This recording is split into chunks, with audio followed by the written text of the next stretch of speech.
my friends, I'm Rich Larsen and I'm the IRC Tire Guide. Today we are on episode 6 of our 10-part progression series featuring Marc and myself. This is designed for you guys to follow along weekly and guaranteed to improve your riding by episode 10. Man, I am pumped about how this is going. It's been a lot of fun. Marc, how you feeling, doggy dog? I feel the improvement, quite honestly. Very cool.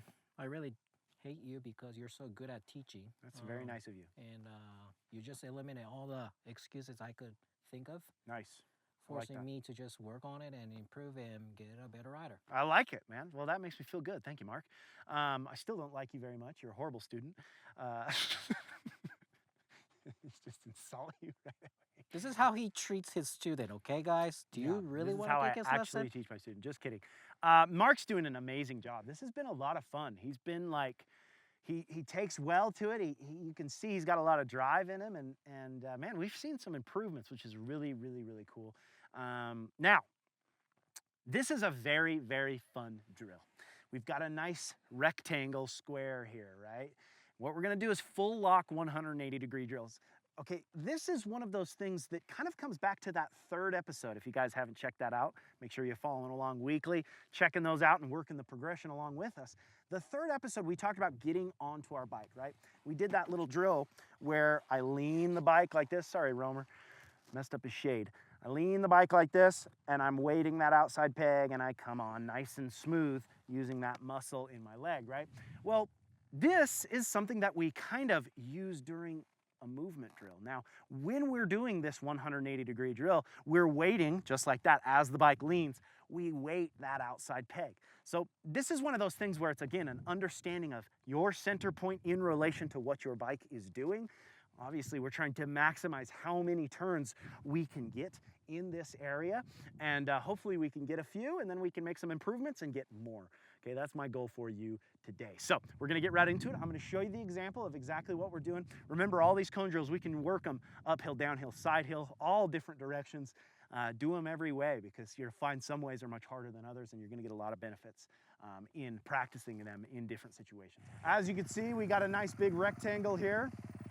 I'm gonna start on the inside of the cone, and we're gonna continually make 180-degree turns all the way around. I'm gonna see how many I can make. That'll be our starting number, and then we'll kind of let you go and try to copy and see what you can do, okay? Here we go. Same thing as in the cone drill. We're focused on that centered position on the machine, balls of our feet. Now notice here, we're gonna make a full, we go as wide as we can. Full turn, leaning that bike, getting as close to that outside cone as possible.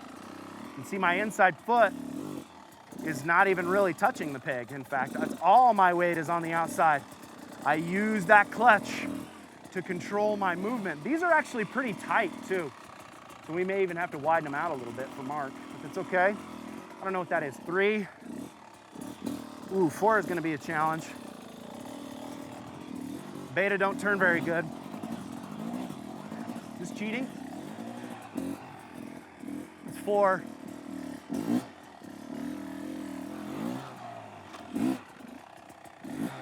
Four and a half with a bunch of cheating. If you can get 3, I'll be pretty impressed. Three's quite challenging. Notice there, I was very steady on the throttle. I'm trying to maximize that lean. Go as far as you can, but don't do it too much, because obviously that's taken time for me to be able to lean the bike that much. So kind of find that pace that you're comfortable with your balance, in maintaining your balance. Steady throttle, actuating movement with the clutch, just like every one of these drills, okay?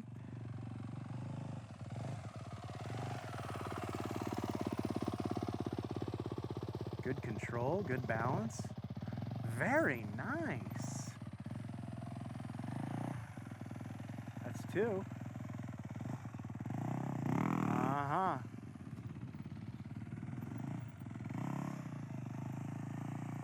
Yeah. Nice. Come back. Very good. Towards me. Boom, nice. That was awesome. See how he maximized that turn? That's beautiful. Getting a little better. 2, not bad. Okay, we got to get 3 today. Something I like to do is, if you don't mind, thank you. I like to kind of show so you guys can hear I'm doing basically the same thing. On the 2-stroke or on the 4-stroke, I'm gonna do the same thing. I'm holding a steady throttle. I'm gonna be very gentle with that front brake.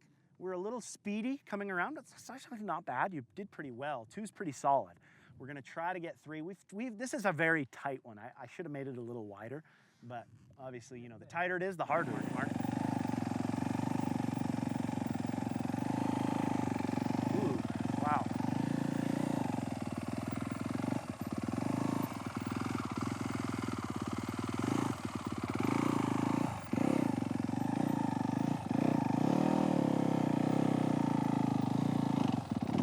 Oh boy, there it is. Everyone, did you see that, everyone? See? See, it's hard. We all make mistakes. Come on. It's hard. A lot of times riders have their engagement point really, really close to their knuckle, and yours is very close. And this makes it so you're actually minimizing that throw, right? So we want it engaging way out, and as we come in, it's max. So you can see here, I'm like letting it out, and it was like, yeah, it's making it so part of the engagement is actually so far in, I can't engage it all the way, right? So I like to adjust just a little bit out, and we'll see if maybe I can do it without changing your actual thing here. But I think most riders prefer to have it out here a little bit, where they can kind of, it's in that middle area where we want it to not be halfway engaging where it's hitting our knuckle, right?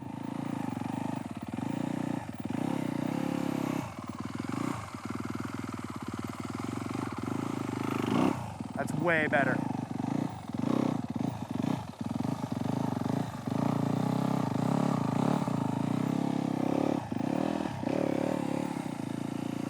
You can see this bike turns a little bit better than the Beta.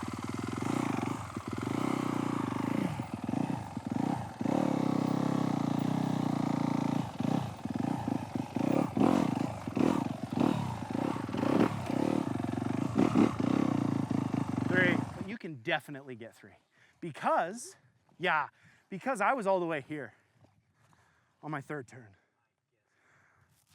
You got an extra 5 feet to be able to get 3. I guarantee you can do it. Instead of going straight and making the turn, we want to come back and maximize this way as far as possible to then be able to switch back.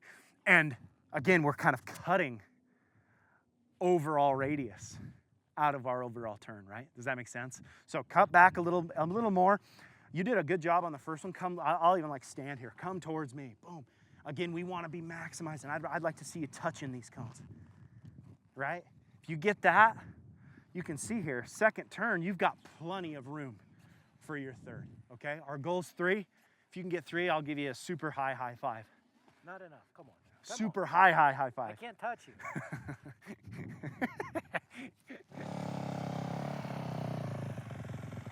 We're gonna see how he does here. Maximizing. I like it. So right there, that's perfect. Real quick, that's fixation. You stared at that cone, right? You stared at it, he fixed it. That's why the cones are important, because they hold you accountable. And they expose that fixation thing. You looked right at that cone and you stared at it and you're like, I'm not gonna make it. You were fine, you were gonna make it. But because you're staring at it, you overlean to try to get the bike to turn more. You are where you are, okay? Focus only on the turns, not where the cones. Again, I'd rather you run them over. Boom, good. Outside peg, outside peg. Push hard on that outside peg every single time. There you go, beautiful. Back, perfect. That was really good. You can see those transitions are so challenging, aren't they? That's where we need a little more steady on the throttle. Yeah. Trying to maintain those RPMs so that we don't get that stall. You're in good position here though, dude. Like, look at where you are. If I can get this, I can see I'm doing the 3rd one. You can get 3. I mean, even if you get 3 right to the end, I still, you know, it's like, that's 3, man. Maintain, maintain, maintain, maintain. Come back. There you go, keep going. You're still all right. Fixation. You're fixating on those targets every time. There you go. Nice. Maintain, maintain. And we're back. Look at where you're going. There you go. Nice. One more. Look at where you're going. Look at where you're going. Yeah! Very good. Very good. Very good. Look ahead. You don't even need to I always often it's yeah, look at where you're going, but I see guys doing this, right? It's look right there. It's just, we're always, at that pace, we're always 3 or 4 feet ahead of our where we are. Don't look here, look 3 or 4 feet ahead, okay? There you go. Nice. Towards me. There you go. Good job. Dang, that was it. That was 100% it, huh? Yep. See, and this is the thing too, is now we have this is pressure. Yes. You have pressure to get that final turn. To finish the episode, yeah. See, and the beauty of this is a very, we're finishing the episode. Yeah, that's pressure, you're right. Now imagine how those guys feel in the front. Imagine how Chase Sexton felt versus Eli Tomac, right? This year in motocross. I can't even imagine the pressure. I'd break under it real quick, right? This is a very small version of what those guys deal with, right? And it's the understanding of you're thinking of the finish line. That's why you screwed this up. Right? You're thinking about finishing the episode. That's why you screwed this up. Those guys have ultra presence. The best in the world have ultra presence. It's the task at hand. It's not the finish line. I always say, if you're riding a hard enduro, and again, hard enduro is relative, right? This is a hard enduro for you. Yes, it is. If you're riding a hard enduro, you find if you're focusing on the finish line when you're about 5 seconds into the race and you got 4 hours left, you're in trouble. You're in big trouble, right? It is one obstacle at a time, one turn. We just continue forward. We have to be here. We're not focusing on finishing. You're doing an awesome job, so don't think about the last turn. Think about the turn that you're doing, okay?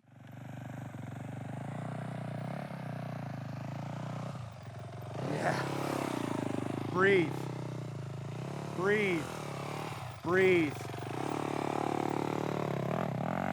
Ooh. So now, that first turn was perfect. This next one, you need to transition quick, okay?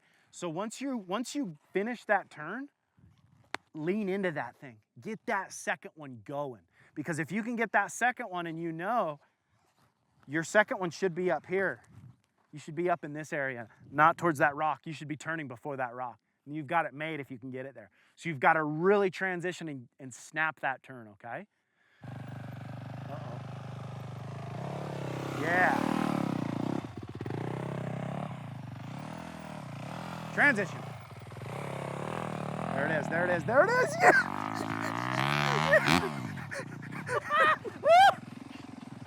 Does that count? That counts, bro. Yes! Yes! The highest high five. That was awesome. Did you guys see that commitment, dude? I mean, he was like, I'm not taking my feet off. I will hold on to that that was amazing, dude. I love seeing that. That was awesome. I told you could get 3, dude. That was awesome, man. Good job, dude. Good job. Oh, very good job. Dude, that was awesome. You tell me about that. Honestly, you can feel how much control it takes to be able to do that. Yes. 100%, right?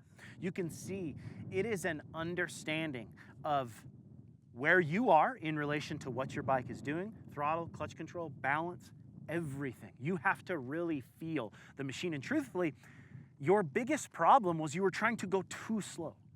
You were trying to maximize each turn. And really, that's the problem that most riders have in any situation. They get into a technical section and they try to go too slow. By trying to go too slow, they don't have the balance or the ability to be able to maintain that momentum, pace, control, feet on the pegs, all of that, right? So this is a great example for how you should be riding out there. You have to turn that pace up. A lot of times when someone's hitting a section or someone's doing something, I'll say like, hit it this much faster. This much extra momentum is gonna help you get through it. That little extra bit of pace is going to help it so you don't have to fight your balance so much.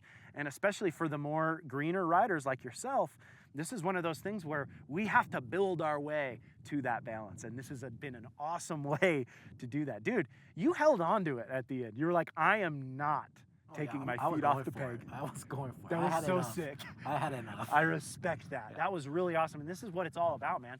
Finding it, making it for you guys, making it hard on yourself. If you can pull 3, try to make it 4. You know, whatever that gap is, if you can almost do 4, you better keep practicing until you get 4. You just had this drive, man, and that's you that did that. I didn't do it for you. You had the drive, and you should be proud of that. Good job, Marc. Yeah, but I would say all the episode 1 to 5, if you're not doing it, Absolutely. I guarantee you this is impossible. Well, and you're going to find as we move forward with these drills, every one of those previous episodes is going to help, especially as we get closer to the end here. I got some plans for this guy. And that's why I hate this guy. He's so good at this thing. Thank you, Marc. This was a awesome episode. This is such a useful drill. I hope you guys are following along weekly. This was episode 6, right? I'm losing count here. This has been a lot of fun. We're moving on to episode 7. We're doing a very similar thing to this. We're gonna add a little bit of difficulty to it. It's basically called switchback drills. The focus here is, again, to break that target fixation. We saw a lot of target fixation. You're getting better at looking, 2-3 feet ahead of the bike instead of where we shouldn't be going, right? And this is a great way to break that. We're gonna move on to that one next week. Make sure you guys are following along, doing the drills with us. I hope you guys are progressing as well as Marc is. And yeah, thank you guys so much. Make sure to like, comment, and subscribe. And until next time, keep shredding.